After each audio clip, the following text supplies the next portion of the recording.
We caught a body over here at the Munson's trailer. I don't even know how to describe it. I've never seen anything like it. Look, I need you down here ASAP to tell me what the hell I'm looking at, or how someone could even do something like this.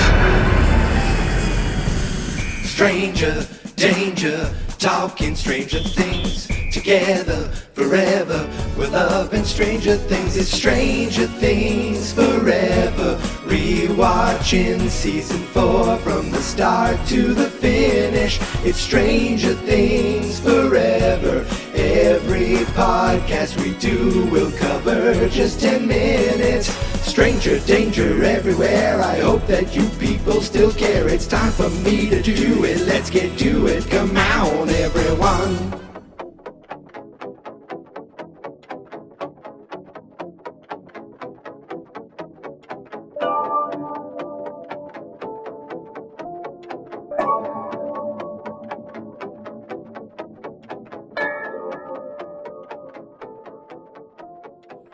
Greetings, stranger friends, and welcome back to Stranger Things Forever.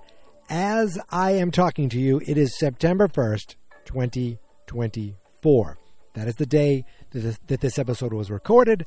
That is the day that this episode is being released to you, the stranger friends. But September 1st holds a little significance to Stranger Danger. Do you know what you were doing 7 years ago today? Back in 2017? I know what I was doing.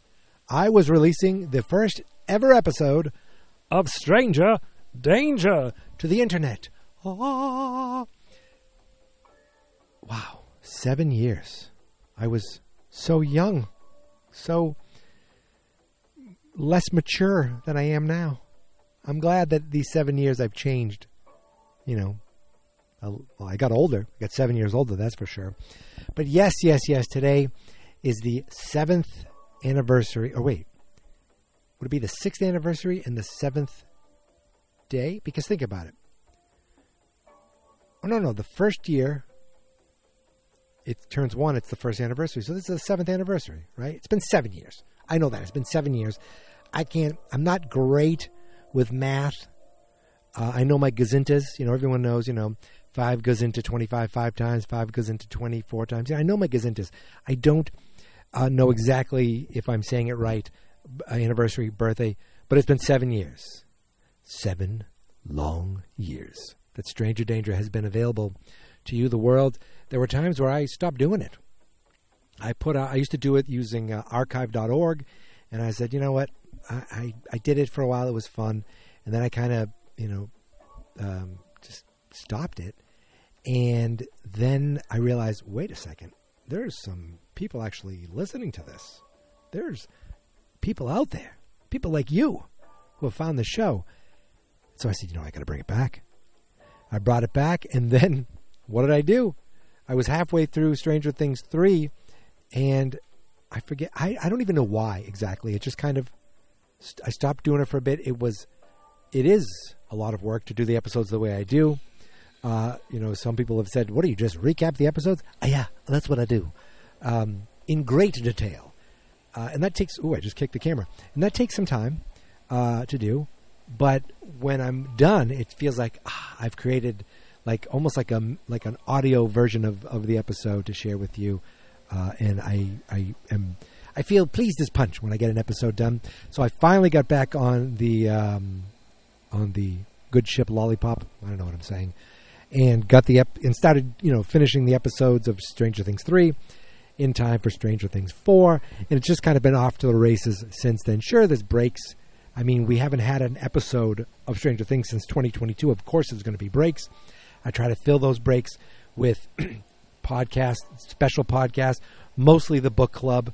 I've done rewatches of Stranger Things 1, 2, and 3. And now, of course, I'm here doing the rewatch of Stranger Things 4. In the meantime, I still hope to be doing more book club episodes and reading if you send in any clips or comments, reading those. Or, of course, any time that you sent in a voicemail. Alan, I know you sent in a voicemail. I haven't got a chance to listen to it yet, but I have it bookmarked. I see it, and you will be featured in an upcoming episode of the book club. Unless, of course, you go on some crazy tirade with all kinds of swears and stuff. Maybe I'll bleep around it, but let's be honest. It's I would say 95% chance that it's going to be played, but I did get it. Thank you very much. So I'm definitely looking forward to doing more book clubs. I have a few things lined up. And I just bought what is it called? The Dustin Experiment, the next novel in the Stranger Things novel world. Not the comics, but the novels. I pre-ordered it. It comes at the end of October. I'm traveling that second week of November, driving my mother-in-law down to Florida. I was thinking of saving the book for that time, but originally we were going to leave like right away, like November 2nd. I can't wait that long. I'm probably going to read the book and get something recorded and sent out to you way before that I leave for the trip. And in the meantime, I'll be continuing on through Stranger Things forever.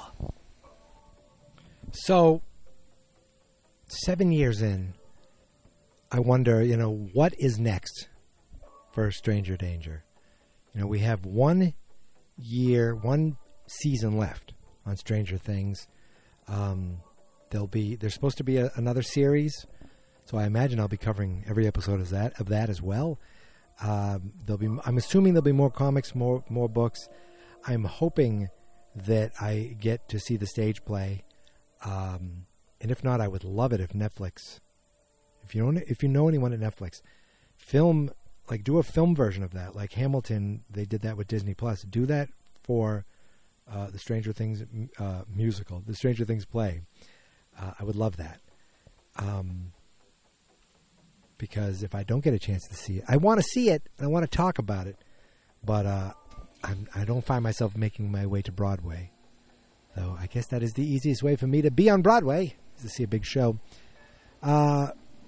Anyway, my point is, it's been 7 years, and I'm not going anywhere. I'm not leaving. I will continue to talk about Stranger Things as long as there are Stranger Things to talk about. Now, let's not waste any more time. Let's jump into the next chapter of Stranger Things Forever as we talk about part 1 of Chapter 2, Vecna's Curse.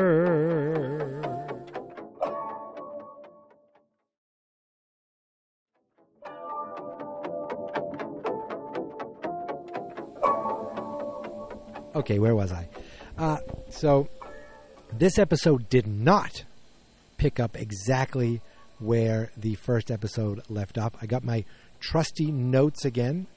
In fact, it picked up someplace back a little further. Back and under the Starcourt Mall. It opens up with those last moments that we thought we were seeing Hopper for the last time. That nod he gave to Joyce, and Joyce realizing she has to do it when she turned the 2 keys. Kablooey, blew up everything, saved the gate from opening. But what we didn't see there, we see now.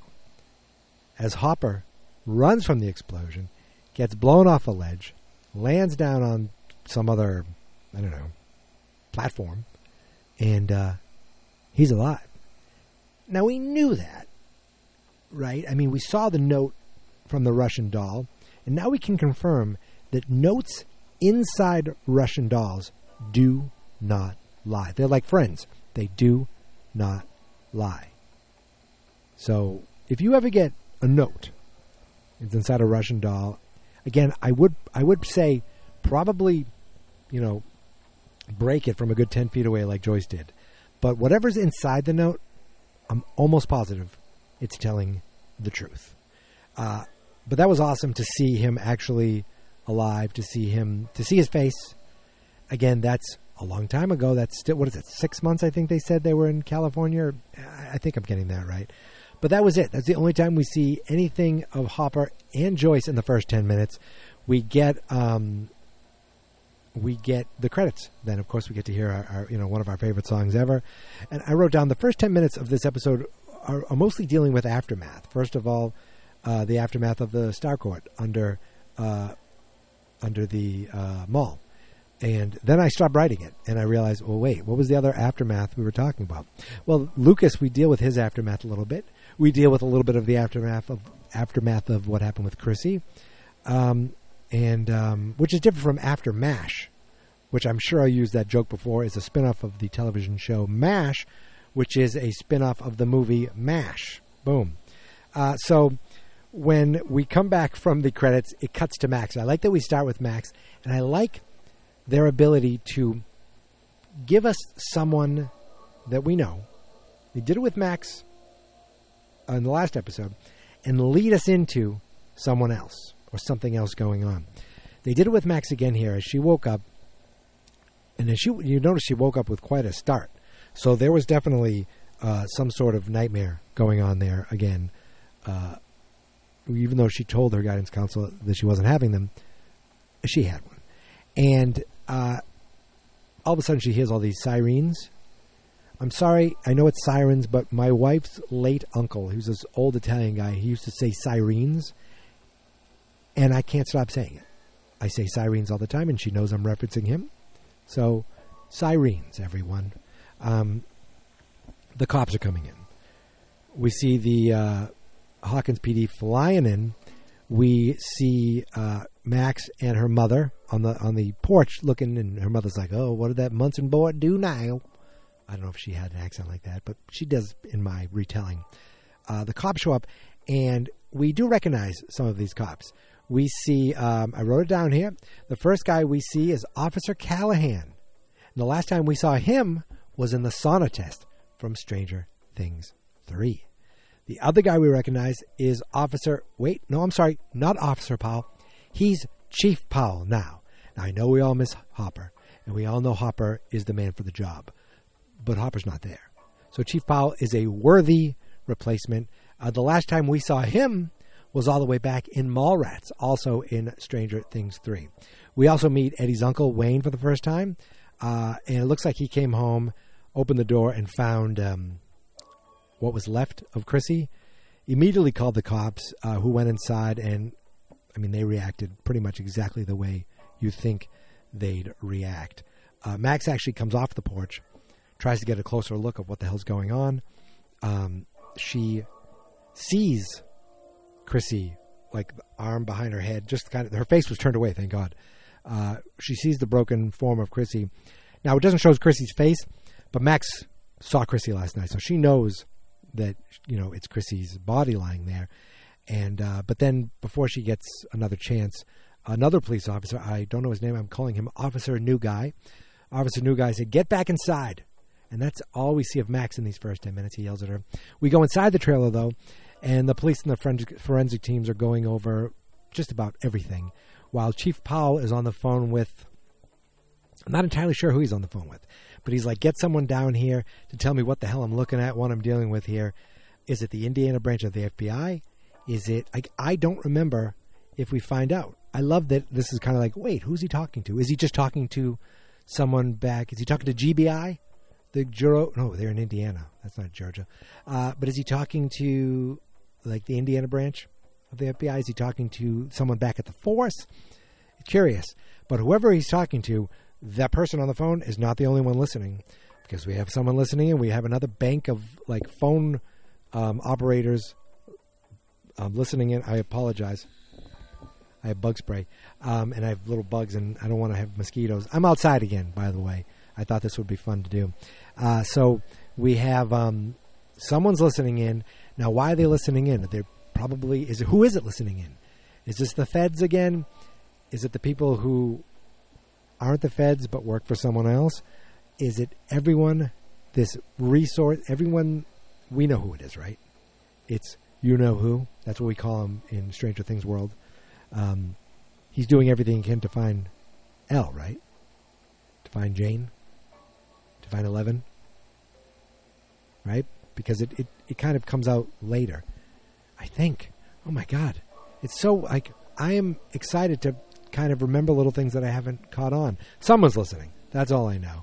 And they realize that something is going down in Hawkins. Anyway, I reiterate that I love how, starting with Max, just that little thing, seeing she has nightmares, leads us to Chrissy and leads us to what the hell's going on in the trailer. And, is someone listening to find out where 11 is?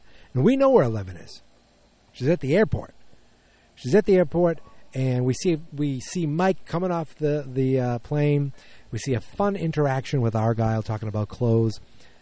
Mike and 11 are all excited to see each other. He picked her these flowers. Loves them. She loves these flowers, even though he's talking and gabbing about them. Maybe they're too yellow. Maybe they're not yellow enough. But that's really not what's concerning her. She loves the flowers. But did you see the look on her face when she saw the card? And the card just said, to L. Love. No, not love. From Mike. From Mike? Really? From? Okay. That's not even, you don't have to say I love you. You can just say love Mike. It's a very open term of affection. From Mike is very cold and very distant. It's also very much a scared teenager, afraid to say things. That's really what that is. But you could see the look on Elle's face.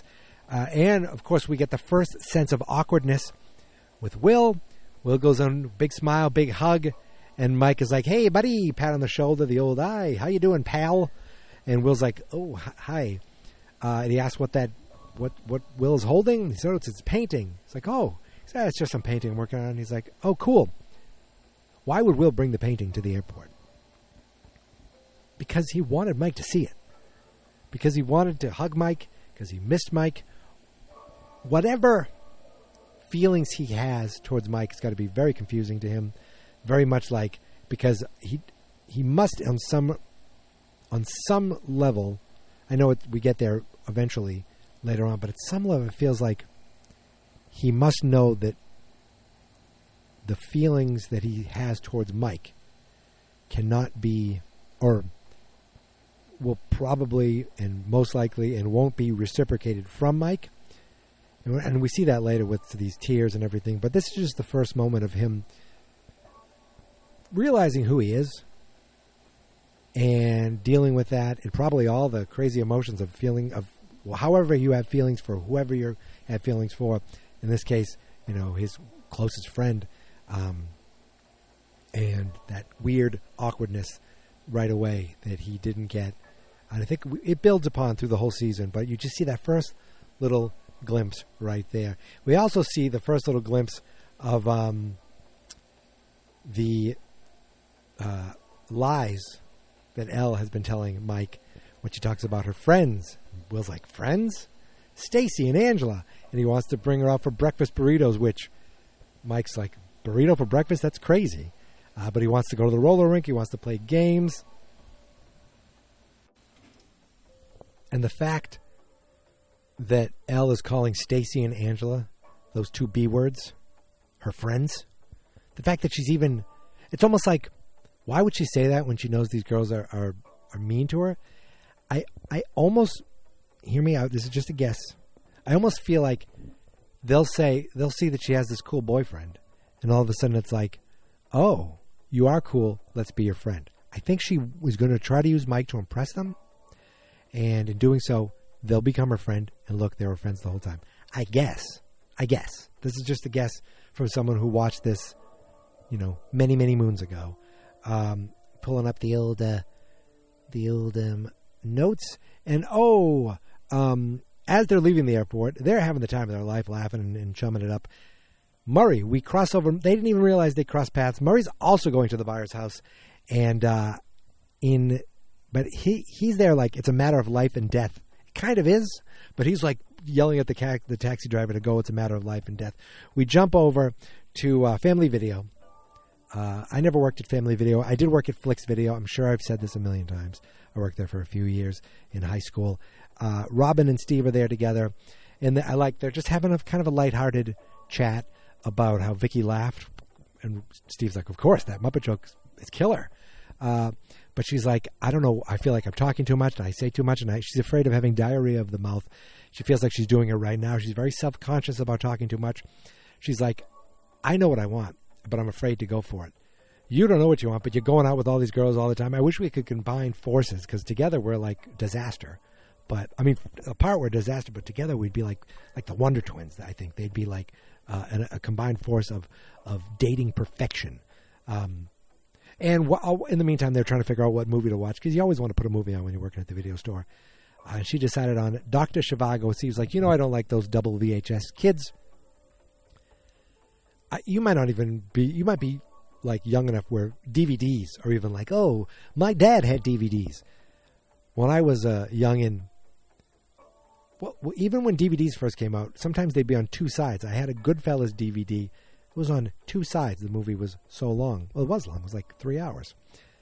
The VHS version of a movie like that would be 2 tapes. I had the 2-tape VHS version of The Abyss. I think it was the director's cut. And I think my brother had Goodfellas and maybe Casino, double VHS. You get through the movie, it would just stop, and you'd put another tape in. That's how we did it back in the olden days. And even in the 80s. This was in the 90s, too. Late 90s. But in the olden days, they did the same thing. Dr. Zhivago, the tape would only hold so much. So it was 2 tapes, and of course Steve did not want to watch it. But when Robin turns the TV on, that's the second time in these first 10 minutes we get from one character to another with like a seamless segue. It leads right into the next person. And actually the third time, because we had the kids at the airport leading right into Murray, kind of, right? Yes, so that's 3. Now we have Robin and Steve. They put the TV on, and instead of getting ready to put the VHS tape in, they see the news report talking about a body being found in the, what is it called? I have it written down here. Beep, bop, boopity boop. The Forest Hills Trailer Park, where they must know that's where Max lives. I don't know how many trailer parks are in the area, if they know them by name, or if they know, oh, that's the park where Max lives. And on the news, when I saw the woman, I said, I wonder if she's a real reporter. And she is. She's I believe I have this right, real-life reporter Karen Greer in the Atlanta area, but she's also played a reporter on a ton of TV shows. She, I guess it's typecast, but she knows what she's doing. And if you want to make a reporter seem realistic, hire a reporter to play a reporter. So now we know that Steve, Max, and Robin know about the death. Max knows it's Chrissy. I mean, she saw Chrissy go in. She saw the body in the cheerleader outfit. It doesn't. She didn't see her face, but I think she can put 2 and 2 together. She's pretty smart. Robin and Steve know there's a death. They're like, holy shit, something's going on. And, of course, whoever's listening in knows about the death, too. But as far as our heroes, our friends, it's now Robin, Steve, and Max. Max knowing the most of all. Who doesn't know about this is our friend Lucas. I'm sorry. I wrote Pucus. You know why I wrote Pucus? Well, I'll tell you in a second. And I can't believe that didn't stick. You think that would do that. But we're outside. We see outside Benny's Burgers. We all know Benny's Burgers from the first season of Stranger Things, all the way back to 11, hiding out with Benny until they took Benny out, and 11 had to go scram. But we're at Benny's Burgers. It's all boarded up. They don't use it anymore. But we see a bunch of cars outside. We see some teenagers stumbling out. It's boarded up, but the kids seem to be using it as a hangout. There's spray paint on the side that says winners only and 86 champs. And inside there, we stumble upon Pucus, as I said, which was just a killer joke they should have used, because we see Lucas throwing up into a toilet. And then... Oh, that's it. That's time. That's the first 10 minutes of Vecna's curse. What did we learn? We learned that Hopper survived the jump. We pretty much knew that. We learned that the cops know about the death. Max knows about the death. Max's mom, I'm sure, knows about the death now. It's on the news. So maybe Dustin does know, but he's probably, talking to his girlfriend. And Pucus Lucas doesn't know because he's busy throwing up. But Steve and Robin do know because they had it on the news about the death of a Hawkins High School student at the trailer park. Mike is in California, ready to meet his girlfriend, who he says from. You really blew it there, bud. But they're all excited to go take them out and meet her friends, even though Will's like, what friends? Will had that awkward little hug. Argyle had a funny little moment about helping Mike get some cool clothes. And Murray is also in town. And as I said, did I say whoever's listening in knows that there's been a death in Hawkins, knows that something is up. And I'm wondering if they think it's somehow connected to 11. And that's it for the first 10 minutes of Chapter 2 of Stranger Things Forever. Thank you guys for continuing to support the show, for finding it, for listening, for watching. Not as many people are watching it on YouTube as they are listening to the podcast, and I appreciate that. But if you do use YouTube, search out Fans Not Experts, search out Stranger Danger or Stranger Things Forever. I put a link to it inside the on the website of every episode. I'd appreciate it if you could just check it out, even just hit subscribe. I do know that some people have been subscribing. Thank you for that. And you don't have to stick around there. You listen to the podcast. You don't have to double dip. But sometimes maybe you want to see this. And you say, oh, I'll just put this on and put it on in front of the family, put it on the TV for the family dinner. What are you guys eating? Interesting. I'm not a Brussels sprout guy, but okay, that's cool. To each his own. But I do like broccoli. I've learned to like broccoli. So that's it. I am done. I am going to try to edit around the air conditioner over here, edit around the fact that at one point I walked away and put on a bug spray, so maybe my arms are shinier than ever. Happy 7th birthday, Stranger Danger. Thank you so much for everyone who has found this show and continue to find the show. That, no joke, is the most amazing thing. You guys are the most amazing podcast listeners in the whole world. And I mean that. I do. So listen, you can find me on Twitter, Instagram, Threads, Mastodon.social, and Blue Sky at Geek Mentality. That's probably the best place to find me. You can find the show at Stranger D Pod on Twitter, Stranger Danger Pod on Instagram. I don't really do that, but Stranger Danger Pod on TikTok. I'm there. I was thinking of turning the TikTok into my generic Geek Mentality. Someone else took the regular name. What's going on there? But I might turn it into that at some point because I'd like to use TikTok for all the podcasts that I do. But right now, it's primarily for you guys, the stranger friends. So, yes, fansnotexperts.com, strangerdangerpodcast.com, fansnotexperts on YouTube. Just find it. You could search it. You've already found it. Now, wait. Your uncle, who's also eating dinner, tell him about it. Because he doesn't know. He doesn't know how cool he could be. And you could tell him that this is the point in the show where Mike ran out of things to talk about, and he just rambles and rambles. It's true, I do. But that's it. I'm done. Thank you guys for listening. Thank you guys for subscribing.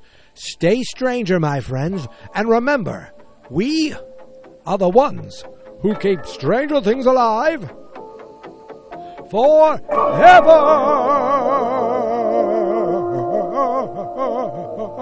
September.